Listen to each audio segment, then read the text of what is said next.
fin de semana pasado trabajamos todo el capítulo 1, 2 y 3. Hablamos de las 7 iglesias,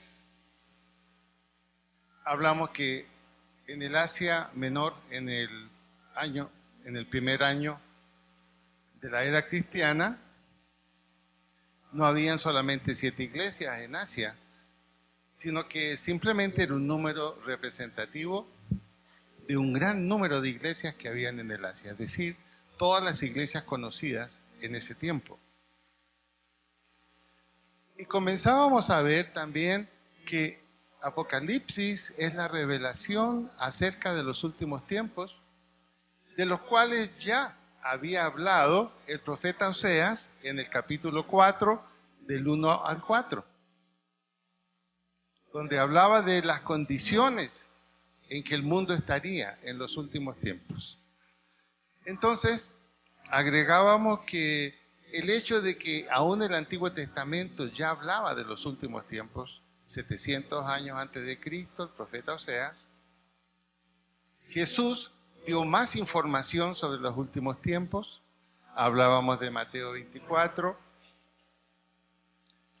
y cómo en el año 70, cuando es destruido el templo judío y los romanos invaden Jerusalén y no queda piedra sobre piedra del templo, era un signo de lo que Jesús había anunciado en Mateo 24, que vendría un tiempo de tribulación. Y veíamos que la tribulación, el tiempo de tribulación en el mundo, comenzó al mismo tiempo que la iglesia cristiana se establece y comienza a desarrollarse. Por lo tanto, hoy estamos viviendo el tiempo de tribulación. Sin embargo, veíamos que Jesús en Mateo 24 también habló que vendría un tiempo de gran tribulación. Y ese tiempo de gran tribulación solamente comenzaría a operar en el mundo durante un corto tiempo, 7 años nada más. Pero una vez que la iglesia ya no estuviera presente en el mundo, puesto que la iglesia cristiana, que está bajo el cuidado y dirección del Espíritu Santo, es lo que impide que el lapso final de la historia, que va a ser terrible, tenga la oportunidad de ser una realidad. De ahí entonces que veíamos también en Apocalipsis 3 las características de la última iglesia que se mencionaba ahí. ¿Se acuerdan? Veo que no se acuerdan. ¿Cuántos de ustedes tomaron nota el fin de semana pasado? Esos son los que se van a acordar. Los que no tomaron nota, bueno, pueden tener una lección práctica. En la gran tribulación puede tener una lección práctica. No van a necesitar tomar nota, la van a vivir. Entonces, yo prefiero tomar nota ahora y no vivir eso. Veíamos que las características de la iglesia cristiana de los últimos tiempos estaban perfectamente reflejadas en Apocalipsis capítulo 3, en los primeros 6 versículos. Ahí están las características de la iglesia de los últimos tiempos. ¿Se recuerdan cuál es la característica de la iglesia cristiana y de los cristianos en los últimos tiempos? ¿Ah? Tibieza. Esa es la característica del cristianismo en los últimos tiempos. Tibieza. Y explicábamos el mensaje de esa iglesia, porque no eres ni frío ni caliente. Ojalá fuese frío. ¿Y qué significaba eso? Si eres frío, eres un incrédulo. Y si eres un incrédulo, estás bajo la misericordia de Dios, que va a hacer todo lo posible para que tú te encuentres con Cristo.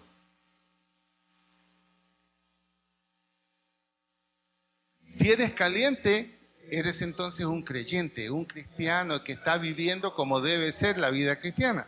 Pero si eres tibio, eres a lo mejor solo un simpatizante de la vida cristiana.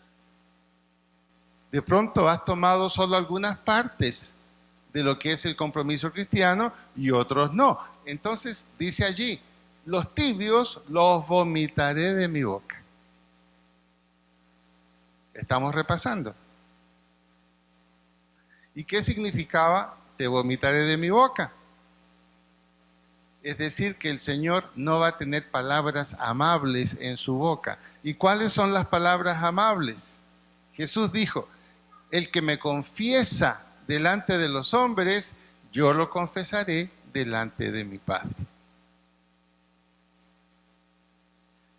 Y ahí terminábamos entonces el capítulo 3 y decíamos que a partir de allí, si usted miraba en la Biblia, la palabra iglesia no vuelve a aparecer.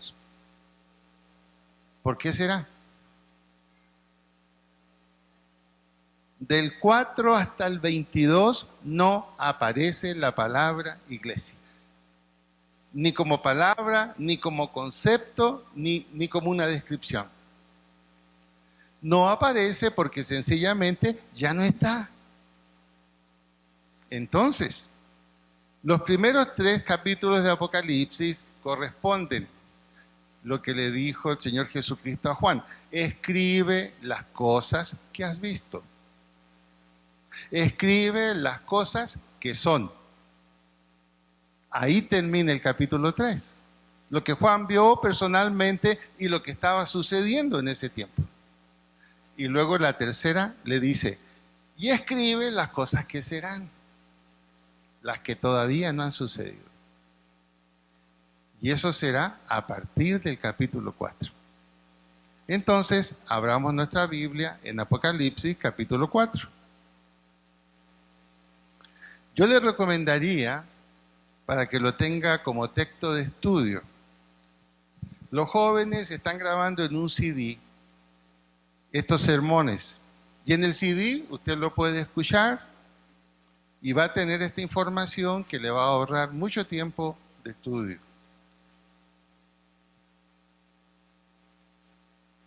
Una cosa tenemos que reconocer al mirar Apocalipsis. Todo lo que hemos hablado se le refleja perfectamente en la realidad que estamos viviendo. Se refleja perfectamente. La tibieza, el poco impacto de la iglesia cristiana, la perversión a la que ha llegado nuestra sociedad. Nos asustamos de lo que pasa con la justicia en Colombia. Ya no sabemos si tenemos justicia o no. Y lo mismo pasa en Chile. Lo vi personalmente en marzo. Lo mismo pasa en Estados Unidos. Lo mismo pasa en Europa. Es decir, es un fenómeno mundial. Vamos al capítulo 4. El versículo 1 dice, después de esto miré. Después de esto miré. Y he aquí una puerta abierta en el cielo, y la primera voz que oí, como de trompeta, hablando conmigo, dijo, sube acá, y yo te mostraré las cosas que sucederán después de estas. El escenario ya cambia totalmente. Ya no son las cosas que Juan conoce o que ha visto o que ha descrito.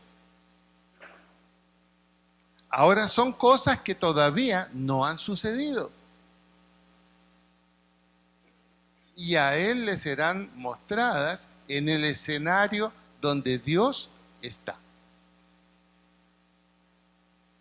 Y en el escenario donde Dios está, el pasado, el presente y el futuro son una sola cosa. La eternidad es eso. Pasado, presente y futuro en una sola cosa. Un presente continuo.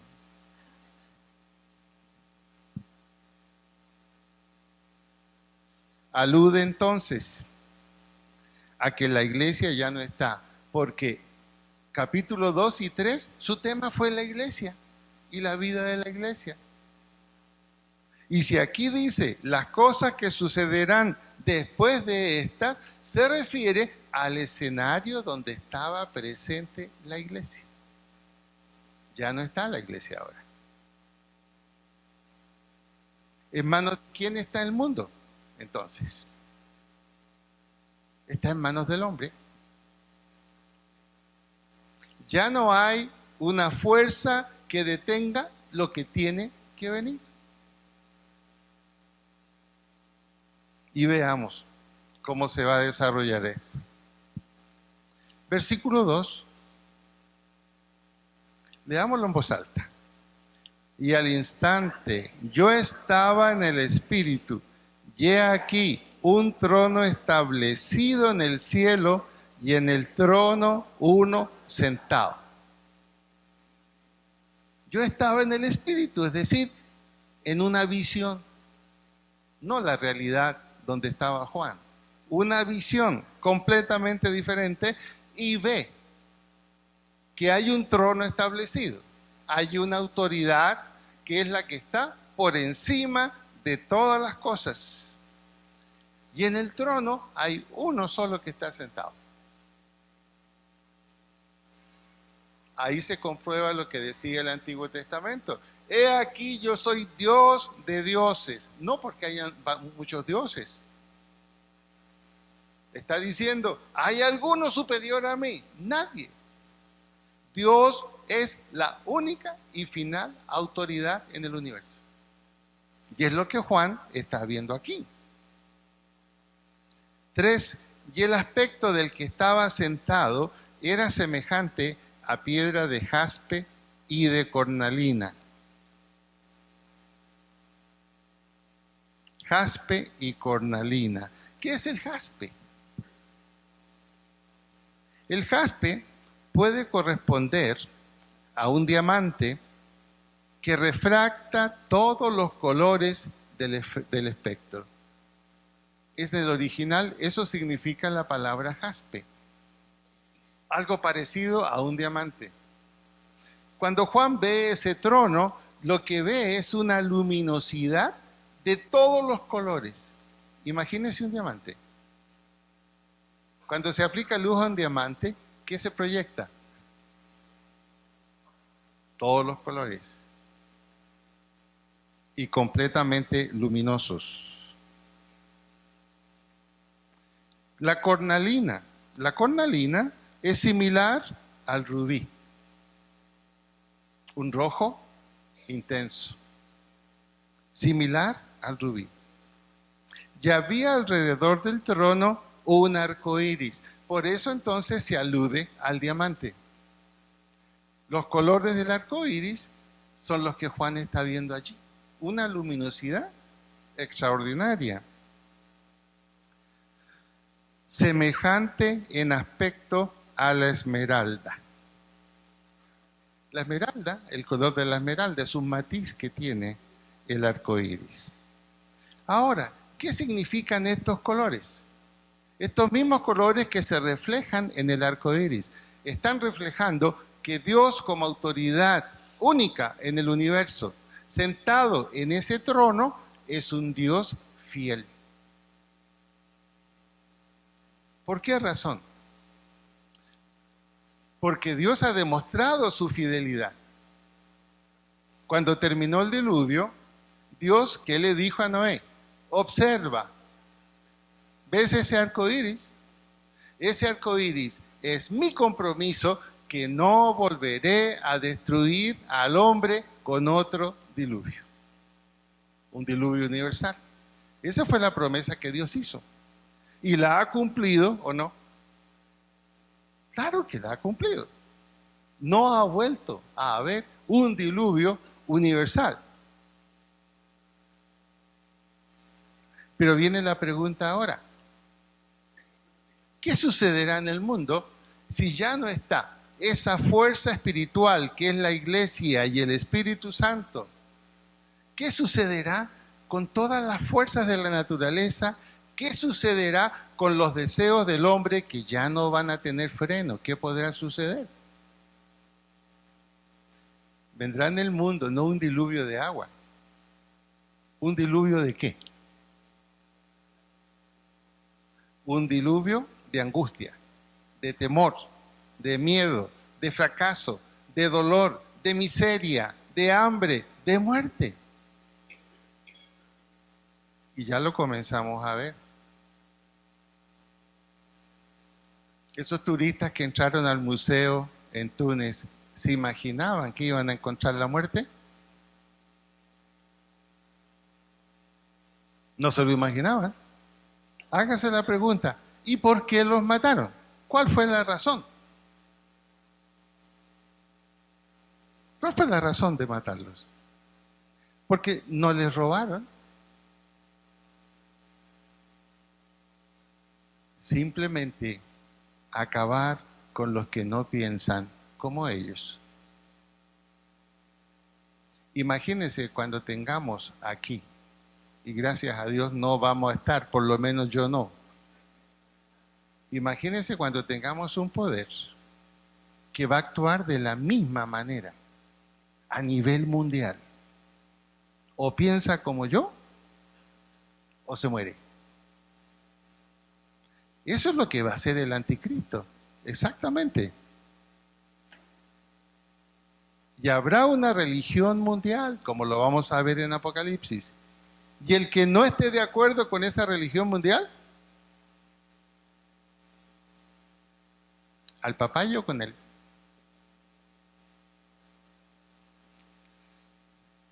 Por eso la Biblia dice, buscad a Dios mientras pueda ser hallado. Hoy es el día de salvación. Mientras Dios permita que el Espíritu Santo esté presente a través de la iglesia y a través de la predicación, hay oportunidad. Y aún con dificultades habrá paz. La iglesia podrá predicar. Pero ya están viniendo tiempos donde la iglesia no puede hacer su labor. ¿Sabe usted cuántos cientos de cristianos han muerto en manos de los islamistas radicales? No son 10, no son 20, no son 30. Se está hablando de pequeños pueblos enteros donde niños y adultos fueron muertos por no ser islamistas. Vamos a tener un poder mundial que va a ser peor que lo que estamos viendo. Por eso que la tribulación de hoy nos permite avistar más o menos cómo será el tiempo de la gran tribulación. Por eso en Mateo 24 Jesús dijo, si aquellos días de la gran tribulación no fuesen acortados por los escogidos, es decir, por el pueblo de Israel, que va a recuperar su fe y va a volver a reconocer verdaderamente al Señor Jesucristo, nadie sería salvo. Es decir, una gran tribulación de 2000 años como hemos tenido nosotros, porque la tribulación nuestra ya lleva 2000 años. Dice, si esos días no fueran acortados, nadie sería salvo. Versículo 5. Dice, y del trono salían relámpagos y truenos y voces, y delante del trono ardían 7 lámparas de fuego, las cuales son los 7 espíritus de Dios. 7 lámparas de fuego. 7 lámparas de fuego, las cuales son los 7 espíritus de Dios. La respuesta, ¿qué es esto? Está en Apocalipsis. Vamos al capítulo 1. Mira el versículo 12.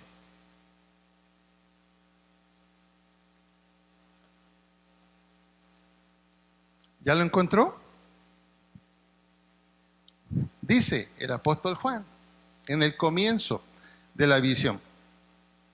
Y me volví para ver la voz que hablaba conmigo, y vuelto vi 7 candeleros de oro, o 7 lámparas, que es lo mismo.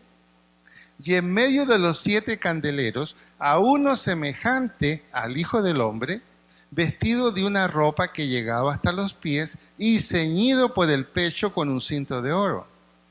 Alude al Señor Jesucristo. Su cabeza y sus cabellos eran blancos como blanca lana, como nieve, sus ojos como llama de fuego, y sus pies semejantes al bronce bruñido, refulgente como en un horno, y su voz como estruendo de muchas aguas. Y en su diestra tenía 7 estrellas. De su boca salía una espada aguda de 2 filos, y su rostro era como el sol cuando resplandece en su fuerza. Vamos viendo. Número 1. Tenía en su diestra 7 estrellas. Ya va a explicar aquí este capítulo qué son las 7 estrellas. De su boca salía una espada aguda de 2 filos. ¿Cuál es la espada aguda de 2 filos? La palabra de Dios. O sea que cuando él hablaba, era una palabra que traía verdad, una palabra que era fuerte, una palabra que era dinámica y verdadera y que había que obedecer.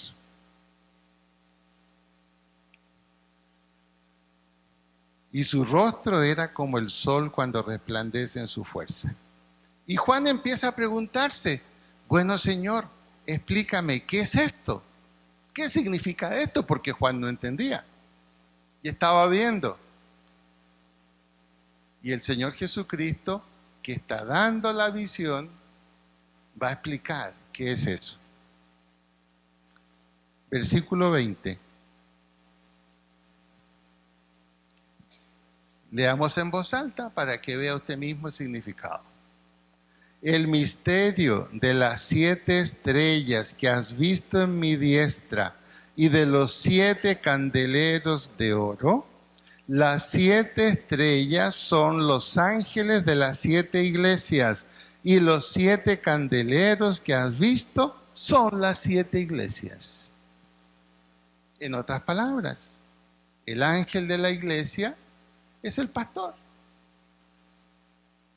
Entonces, Jesús en esta visión le está diciendo a Juan, yo tengo en mi mano los pastores de mis iglesias. Yo los tengo en mi mano.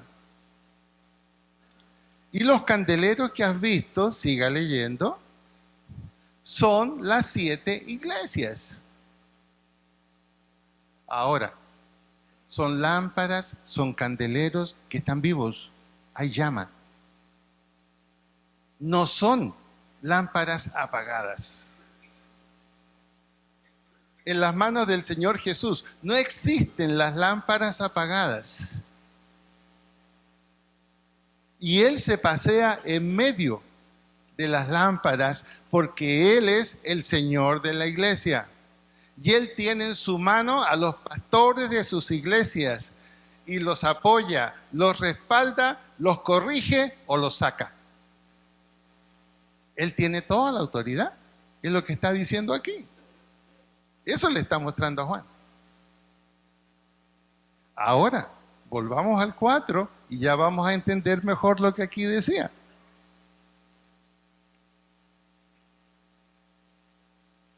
El versículo 5. Y del trono salían relámpagos y truenos y voces, es decir, la majestad de la autoridad de Dios. Y delante del trono, ¿qué ardían?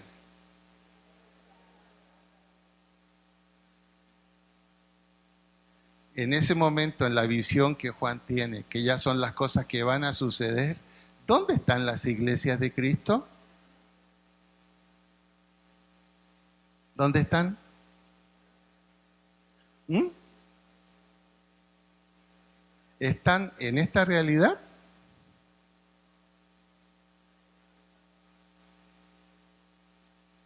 ¿Dónde están?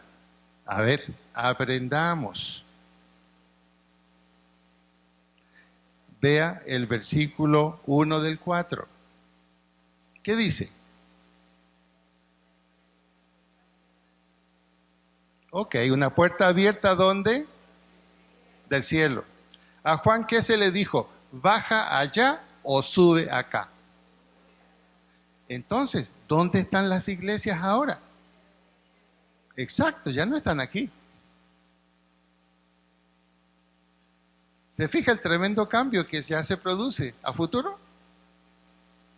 Ahora, si las iglesias del Señor Jesucristo, que tienen la llama viva, es decir, que están funcionando como debe ser, están arriba, ¿será que de pronto algunas que estaban apagadas quedarán aquí abajo? Por supuesto. Por supuesto que sí. ¿Y qué va a pasar con ellas? ¿Qué va a pasar con esos miembros de iglesia tibios, no comprometidos, que fueron simpatizantes, pero no verdaderos cristianos? ¿Qué va a pasar con esas iglesias que predicaban no a Cristo, sino otra cosa completamente distinta? El dinero, la tranquilidad, un falso mensaje de que nada va a pasar y que todo va a estar bien. ¿Qué va a pasar con esas iglesias?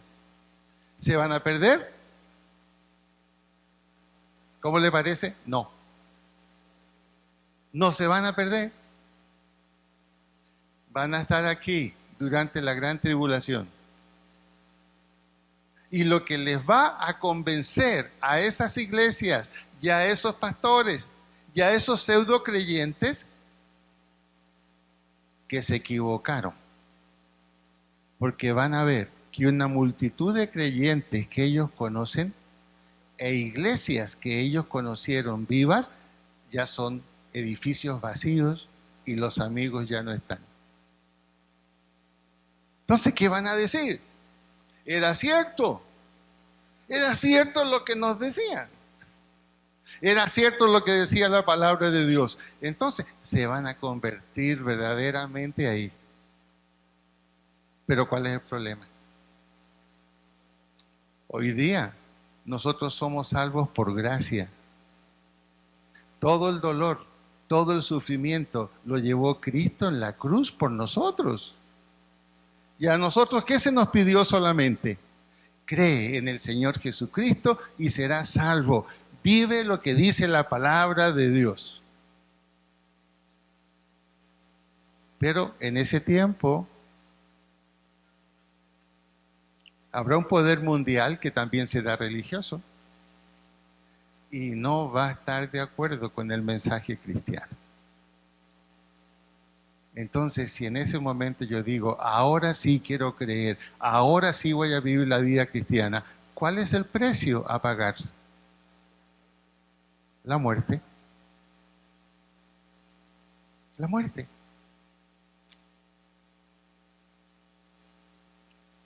Por eso que la palabra de Dios insiste tanto. Hoy es el día de salvación. ¿Por qué? Porque es por gracia. Por gracia. Los creyentes en el primer siglo, ¿cómo tuvieron que demostrar su fe en Cristo? ¿Cómo tuvieron que demostrarla? Con la muerte. Porque fueron perseguidos. Y ellos podían salvarse de una manera muy fácil. Inclínase ante la imagen del César y no hay problema. ¿Y los cristianos qué hacían? Solo hay un Señor, Jesucristo, al circo romano.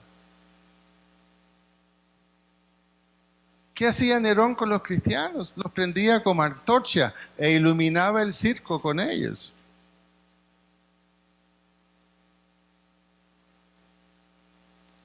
De pronto usted dice, no, estamos en un mundo civilizado, eso no se va a volver a repetir. Graso error. Los islamistas radicales, ¿cómo están matando a los cautivos? Con un video y degollamiento. Y ahora último, los están quemando. Note, estamos volviendo a lo que pasó en los primeros tiempos. ¿No sería mucho más compasivo un tiro en la cabeza? Estamos igual que el circo romano, un video y se exhibe la muerte terrible de alguien que no quiere creer en el Islam. Tome nota, hermano. Eso va a venir. No le quepa la menor duda. Hoy es el tiempo de salvación. Ahora, dice, y vi sentado en los tronos a 24 ancianos. 24 ancianos. Esto ya está sucediendo a futuro, no es presente nuestro, no, ya a futuro, ya Juan está viendo lo que va a ser a futuro. ¿Cuáles son los 24 ancianos? Las 12 tribus de Israel, el Israel que se va a convertir.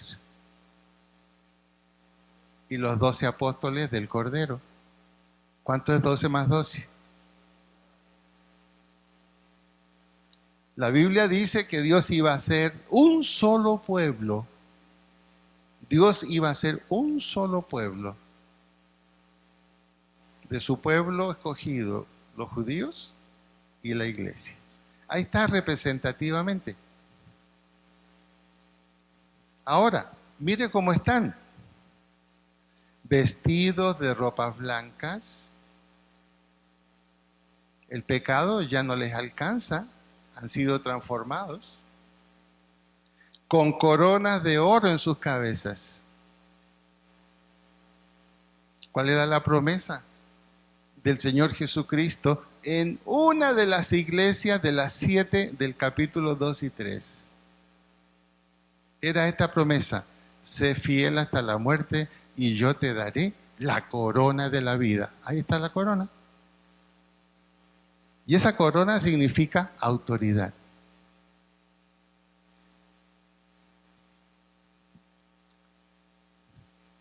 ¿Entendemos esto o necesitamos volver a aplicarlo? ¿Lo entendemos? ¿Sí nos queda claro o no? A ver, vamos a ver si entendieron. ¿Dónde quiere estar? ¿Arriba o esos hermosos 7 años de turismo aquí? ¿Dónde quiere estar? Ah, entendió, ya veo que entendió. Muy bien. Versículo 6. Y delante del trono había como un mar de vidrio semejante al cristal. Y delante del trono había como un mar de vidrio semejante al cristal.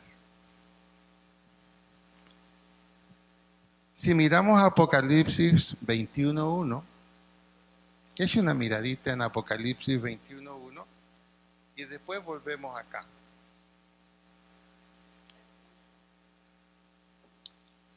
Si miramos en Apocalipsis 21.1, ocurre que nos encontramos allí con algo bien interesante. Allí está la descripción de la gloria final, en la presencia de Dios, la nueva Jerusalén, la eternidad ya. Y ese versículo dice que Juan vio que el mar ya no existía jamás.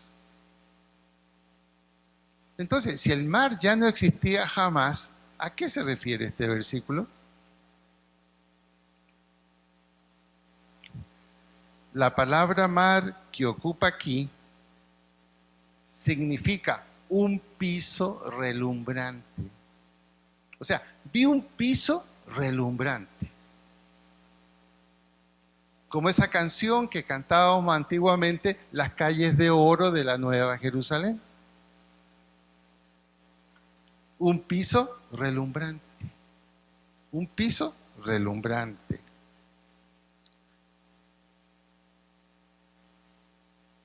Y junto al trono y alrededor del trono, 4 seres vivientes llenos de ojos delante y por detrás.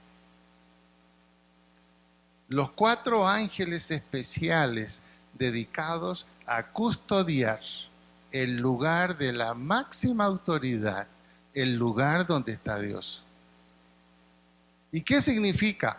Ojos por delante y ojos por detrás. Percepción absoluta de todo. Nada escapa a su conocimiento y a su visión. Son los supervisores que Dios tiene. Son los supervisores que Dios tiene. Por eso que el trono de Dios y la autoridad de Dios y esos 4 querubines, esos 4 ángeles especiales, están simbolizando la omnisciencia, el conocimiento total y absoluto que Dios tiene de todas las cosas. Absolutamente todo. Por eso cuando usted o yo creemos que cometemos un pecado escondido y que nadie lo va a saber, qué triste. De allá arriba, y anotando en una agenda.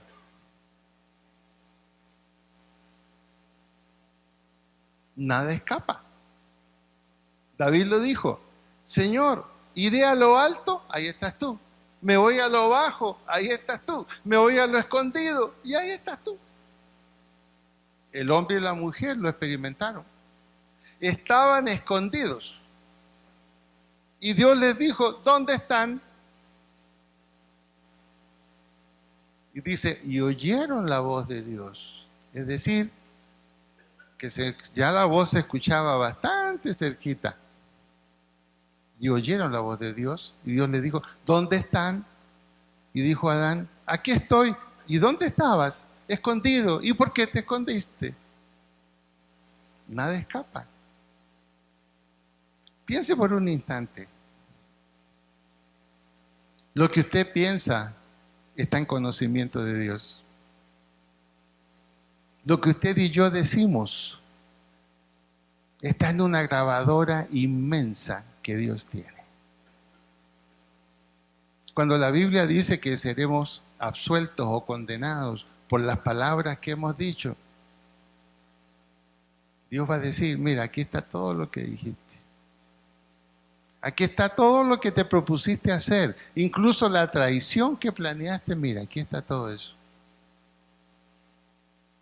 Y ahí es donde la gracia va a actuar. Allí Cristo, nuestro abogado, va a estar allí para decir, sí, pero Él es una nueva criatura. Ha sido salvo en mí. Esa es la salvación. Yo pagué en la cruz todas esas barbaridades, va a decir el Señor. Pero qué triste cuando alguien se presente allá de esa manera y no haya quien abogue por su favor. Y Dios tenga que decir, qué lástima, tu nombre no está escrito en el libro de la vida. Y como dice Marcos capítulo 2, algunos van a decir, pero Señor, ¿cómo es esto? Si nosotros creíamos, predicábamos, hacíamos milagros, echábamos fuera demonios, ¿cómo que no somos aquí del combo este? ¿No? Apártense. Yo no los conocí. En otras palabras, yo no sé en nombre de quién hicieron eso, pero no fue en el mío.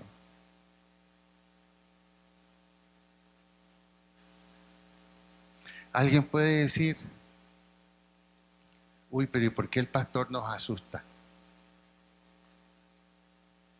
Porque no nos habla mejor que todos vamos a ser bendecidos, que todos vamos a pagar nuestras deudas, que todos vamos a tener una esposa maravillosa, que todos vamos a tener un esposo maravilloso.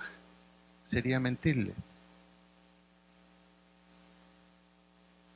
Porque la Biblia dice que en los últimos tiempos las cosas irán de mal en peor.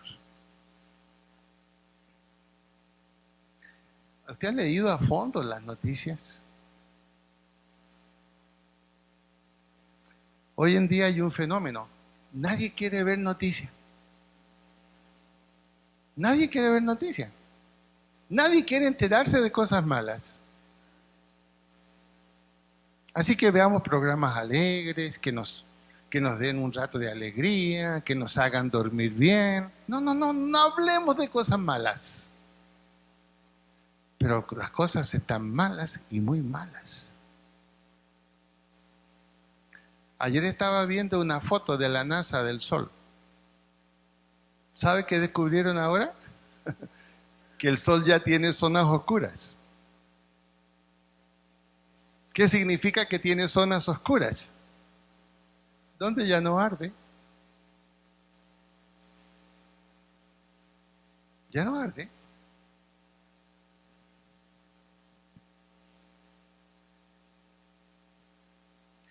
Pero hoy es el tiempo de salvación. Ese es uno de los propósitos que tuvo el libro de Apocalipsis. Cuando Juan lo escribe a las iglesias. Que las iglesias sean esa llama. Que el creyente sea como una llama realmente viva. Muy bien. Versículo 7 del capítulo 4.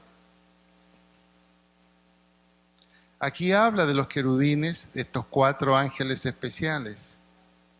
El primer ser viviente era semejante a un león. El segundo era semejante a un becerro. El tercero tenía rostro como de hombre. Y el cuarto era semejante a un águila volando. Es un lenguaje simbólico. ¿Qué significa en la Biblia el uso de la figura león? Fortaleza y poder. A Jesús se le llamó el león de Judá. ¿Por qué? Fortaleza y poder. O sea, estos son seres que están al lado de Dios y que tienen fortaleza y poder. Luego, becerro. ¿Qué significa becerro? Becerro en la Biblia significa servicio humilde. O sea, estos 4 querubines tienen toda la autoridad, toda la fortaleza y todo el poder, pero están absolutamente dependientes y a las órdenes del rey que está en el trono. No ejercen autoridad por sí mismos. La ejercen en obediencia a Dios. Es la característica de estos 4 ángeles especiales. El tercero tenía rostro como de hombre. ¿Qué significa eso? Son seres racionales. Son seres que piensan. Son seres que analizan, que evalúan. Por eso pueden realizar las tareas que el rey les encomienda. Las tareas que Dios les encomienda. A veces pensamos que los ángeles están solamente para adornar un cuadro. No. Son capacitados para ejercer misiones especiales encomendadas por el rey, por la autoridad. Y finalmente, dice, como águila, como un águila volando. ¿Qué significa? Nosotros usamos muchas veces esa frase, vaya rápido, vaya como águila. Nunca le decimos vaya como una tortuga. Allá voy como águila, contesta el otro. En Chile se usa mucho eso, no sé si aquí también. ¿Qué significa ahora ese símbolo en la Biblia? Es un servicio rápido, inmediato. Esos 4 seres están en ese nivel de disposición para con Dios. Tienen fortaleza y poder. Dan un servicio humilde hacia el trono. Son seres racionales. En otras palabras, Dios puede servirse de ellos para muchas cosas. No son seres no pensantes, pero su capacidad, su mente está sometida a Dios, sometida al Rey. No hacen algo distinto a su voluntad. Y el servicio es rápido. Dios dice, vaya y va, haga y hace. Así son las cosas en la eternidad. Versículo 8. Y los 4 seres vivientes, los 4 querubines, tenían cada uno 6 alas. Y alrededor y por dentro estaban llenos de ojos. Ya sabemos lo que significa muchos ojos. Nada escapa a su percepción, nada escapa a su conocimiento, nada escapa a su visión. Un buen ejemplo de eso es esto. Cuando Satanás se presenta delante de Dios y le cuenta que en la tierra en realidad los que creen en Dios no se están portando tan bien, Dios le dice, ¿has visto a mi siervo Job? Él sí hace mi voluntad. Ahora, ¿cómo tenía Dios esa información? Tiene 4 encargados para tener esa información, la misma que él tiene. Mira, en todos los miles que hay allá abajo, hay uno que sí es como yo quiero. Dios todo lo sabe. Dios todo lo sabe y todo lo puede saber. Y no cesaban día y noche de decir, Santo, Santo, Santo es el Señor, Dios Todopoderoso, el que era, el que es y el que ha de venir. Y siempre que aquellos seres vivientes dan gloria y honra y acción de gracias al que está sentado en el trono, al que vive por los siglos de los siglos, los 24 ancianos se postran delante del que está sentado en el trono. Adoran al que vive por los siglos de los siglos y echan sus coronas delante del trono. Los 12 apóstoles de Jesús, las 12 tribus de Israel representadas, ahí están. Sus coronas las ponen a los pies de ¿quién? A los pies de Dios, el autor de la salvación. Y dicen, Señor, digno eres de recibir la gloria y la honra y el poder, porque tú creaste todas las cosas y por tu voluntad existen y fueron creadas. Esto es lo que Juan ve allá arriba. Yo creo que Juan dijo, déjeme aquí de una vez. Pero no, Juan tuvo que volver a retomar su lugar en la isla de Patmos, donde estaba exiliado, escribir todo esto en cartas, mandarla a las iglesias para que las leyeran y luego morir. ¿Saben lo que hizo Dios con Juan? Le dijo, mira, aquí va a estar tu lugar. Tú eres uno de los 12. Tus colegas, algunos ya están aquí. Él era el último vivo. Tú vas a estar aquí también. Entonces, ¿cómo habrá muerto Juan? ¿Preocupado? ¿Angustiado? ¿Cómo habrá muerto? El privilegio del apóstol Juan. Dios le muestra, mira, este es tu futuro, no solo en palabras, míralo. ¿Se imaginan que a usted el Señor le mostrara, mira, este va a ser tu lugar? Bueno, nuestro lugar es ese, exactamente ese. Ahí estaremos, junto con los 24 ancianos, ahí estaremos. ¿O no estaremos? Ya no depende de Dios. ¿De quién depende? De nosotros. Por eso que en esta Semana Santa, ¿qué es lo que recordamos?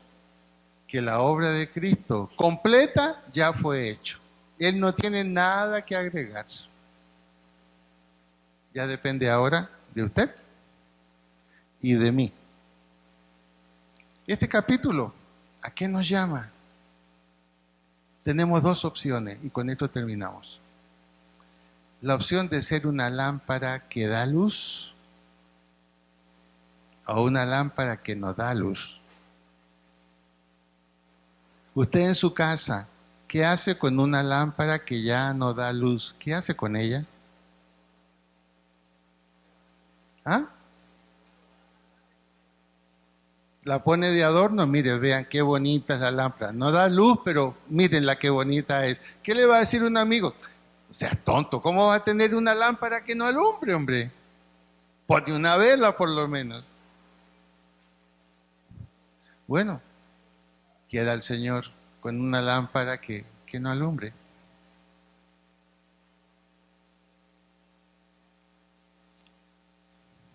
Aquí está la gracia de Dios para nosotros. ¿Sabe qué va a hacer el Señor? Va a llamar al Espíritu Santo y le va a decir, por favor, dale una oportunidad. Anda y préndelo otra vez. Anda y préndelo otra vez.